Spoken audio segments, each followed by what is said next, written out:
আল্লাহ রাব্বুল আলামিন কোরআনে কারীমের ভিতরে নবীজির নাম একটি বারের জন্য নাম ধরে তাকে ডাকেন নাই, বরং তিনি বলেছেন তোমরা পরস্পরকে যেভাবে নাম ধরে ডাকাডাকি করো আমার নবীকে সেভাবে নাম ধরে ডাকবে না। আল্লাহ নিষেধ করেছেন আমার নবীর নাম ধরে ডাকবে না।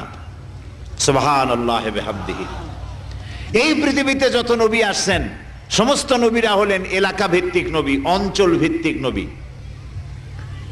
এক এক এলাকার, নূহ আলাইহিস সালাম এক এলাকার, মুসা আলাইহিস সালাম আলাক এলাকার, দাউদ আলাইহিস সালাম আরাক এলাকার, এরকম এলাকা ভাগ করা।